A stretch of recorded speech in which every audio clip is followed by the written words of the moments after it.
Hello friends, in this video we are going to present about the thalamus and the basal ganglia. Oh, it's difficult to understand. Let us ask your seniors to explain. Yeah, excuse us, Pope. Can you please explain about thalamus and basal ganglia? Oh, why not?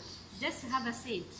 Thalamus is located dorsal to the hypothalamus, so it is called dorsal thalamus or simply thalamus. It's a chamber between cerebral cortex and midbrain and is known for relaying sensory and motor signals to the cortex. The two lobes are connected medially by interthalamic adhesion. The narrow zone between the dorsal thalamus and hypothalamus is the ventral thalamus. It consists of the subthalamic nuclei with the shape of a biconvex lens. It's a collection of nerve cells involved in the control of muscle activity. Here is the hypothalamus, very small in structure, and is the real endocrine engine of our body. It controls the secretions of the pituitary gland and plays a vital role in maintaining body homeostasis. This is the corpus callosum, a thick band of nerve fibers that connect the two cerebral hemispheres. Immediately above the corpus callosum is the cingulate gyrus, the major part of the limbic system which has functions in emotion and survival behavior. This band of nerve fibers is stria terminalis running along the lateral margin of ventricular thalamus and serves as the major output pathway in the amygdala. Here is the third ventricle, a slit-like cleft between the two thalami filled with cerebrospinal fluid. These two structures here, the medial geniculate body and lateral geniculate bodies, are collectively called metathalamus. These are the centers for auditory and visual system respectively. Since M stands for music, we can easily remember that medial is for auditory.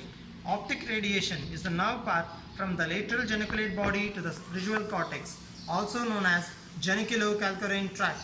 The epithalamus is this posterior segment which consists of habenular nuclei with their connections and the pineal gland, a small conical structure attached to diencephalon by the pineal stalk.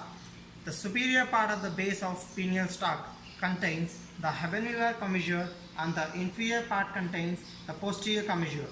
The pineal gland is an important endocrine gland and also exhibits circadian rhythm. Explain about basal nuclei. Here we have the basal nuclei, a collection of masses of grey matter situated within each hemisphere. It consists of corpus striatum, amygdaloid nucleus and claustrum.